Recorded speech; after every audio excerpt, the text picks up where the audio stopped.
আসসালামু আলাইকুম ওরহমতুল্লাহ। সুপ্রিয় শিক্ষার্থীবৃন্দ, আশা করি তোমরা সবাই ভালো আছো। এই ভিডিওটা তৈরি করছি নবম শ্রেণী শিক্ষার্থীদের জন্য 2024 সালের বিষয়ভিত্তিক মূল্যায়ন নির্দেশিকার। আজকে আমরা দেখব নবম শ্রেণীর ইসলাম শিক্ষা বিষয়ের মূল্যায়ন কার্যক্রমে তোমাদের কী করতে হবে।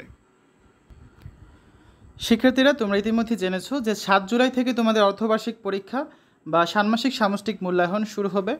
তো এটা হচ্ছে 7 জুলাই থেকে 22 জুলাই পর্যন্ত চলবে। তো এই জন্য তোমাদের যা যা পড়তে হবে বা ষান্মাসিক মূল্যায়নের আন্ডারে যে কাজগুলো তোমাদের করতে হবে সেগুলো নিয়ে আজকে আমরা আলোচনা করব। তো এখানে দেখো, প্রথমে হচ্ছে আমরা দেখব যে যোগ্যতা 1-এ কী আছে। অভিজ্ঞতা 1 ও 8, এখানে যে পিআইটা আছে, ইসলামের মূল উৎসসমূহ থেকে অর্জিত ধর্মীয় জ্ঞান প্রকাশ বা প্রদর্শন করছে।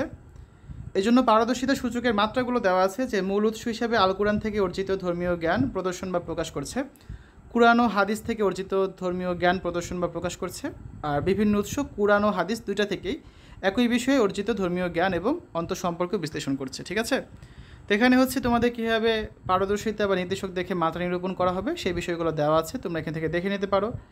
যেমন দেখো, এখানে বলা আছে যে অভিজ্ঞতা 1-এর সেশন 1 থেকে 2-এর 4 থেকে 7 পৃষ্ঠা শিক্ষক সহায়িকা বইয়ের। তারপর এখানে অভিজ্ঞতা 1-এর হচ্ছে সেশন 5-এর কাজ 4 পৃষ্ঠা 14 তোমাদের পাঠ্য বইয়ের।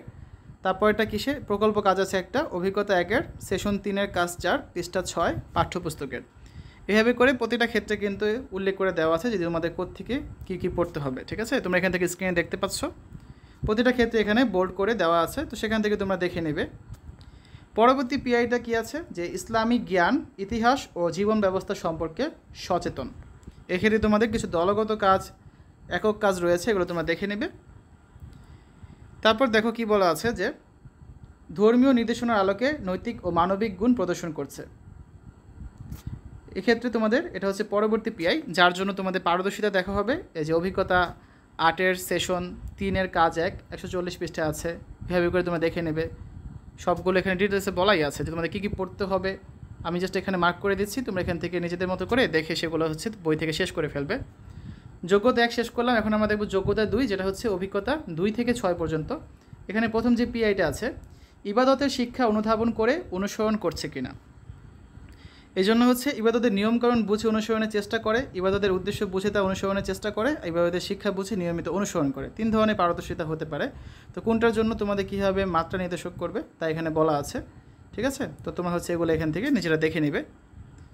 প্রতিটা ক্ষেত্রে এখানে সব ডিটেলস দেওয়া আছে সুন্দর মতো। এগুলো আর বলছি না, বলে ভিডিওটা অনেক বড় হয়ে যাবে, সব দেখতেই পাচ্ছ স্ক্রিনে। তো সেখান থেকে তোমরা নিজেদের মতো করে মূল্যায়ন নির্দেশিকা দেখে সেগুলো কাজগুলো শেষ করবে। ঠিক আছে, পরবর্তী পিআইতে আছে দৈনন্দিন জীবনে ইবাদতের শিক্ষা প্রয়োগ করে। এক্ষেত্রে যে কাজগুলো আছে যে কোনো কার্যক্রমে ইবাদতের শিক্ষাকে প্রাধান্য দিয়ে প্রয়োগ করে। তো এক্ষেত্রে হচ্ছে তোমাদের কাজগুলো দেওয়া আছে, তোমরা হচ্ছে কোন কাজগুলো করবে সব এখানে ডিটেলসে দেওয়া আছে। তো সেই অনুযায়ী তোমরা হচ্ছে কাজগুলো তোমাদের যে বই আছে সে বই থেকে দেখে দেখে শেষ করবে। এখানে তোমরা বোল্ড কালারে দেখতেই পাচ্ছ, সব ডিটেলসে দেওয়া আছে, একবার কষ্ট করে কিছু খুঁজতে হবে না। তারপর যোগ্যতা 3-এ কী আছে, যোগ্যতা 3-এর প্রথম পিআইটা হচ্ছে ত্যাগের মহিমা বুঝে অনুশীলন করছে। এই জন্য একক কাজ আছে একটা, হজরত মুহাম্মদ সাল্লাল্লাহু সাল্লামের জীবনের ত্যাগের ঘটনাবলী থেকে শিক্ষা নিয়ে বিভিন্ন প্রেক্ষাপটে নিজের ইচ্ছায় ছাড় দিচ্ছে বা ত্যাগ স্বীকার করার দৃষ্টান্ত স্থাপন করছে। তারপরে আছে হচ্ছে ত্যাগের মহিমায় উজ্জীবিত হয়ে মানুষ সমাজের কল্যাণে নিজেকে নিয়োজিত রাখছে। এটা হচ্ছে তোমাদের দ্বিতীয় পিআই। এই জন্য এখানে হচ্ছে কোথা থেকে কাজগুলো করতে হবে সেগুলো ডিটেলসে বলা আছে।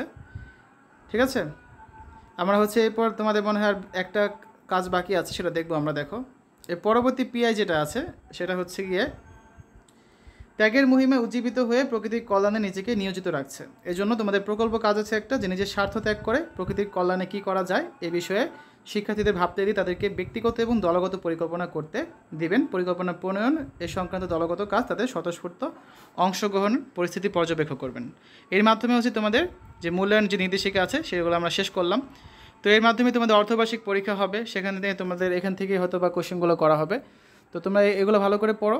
এখান থেকে হচ্ছে তোমাদের ষান্মাসিক যে মূল্যায়ন শুরু হবে 7 জুলাই থেকে, তার জন্য এগুলো তোমাদের পড়তে হবে। তো পরবর্তীতে আমরা হচ্ছে বাকি বিষয়গুলো ভিডিও খুব শীঘ্রই দিয়ে দিব, তোমরা সেখান থেকে দেখে নিতে পারবে। তো শিক্ষার্থীরা, আজ এখানে বিদায় নিচ্ছি, সবাই ভালো থাকবে, আল্লাহ হাফেজ।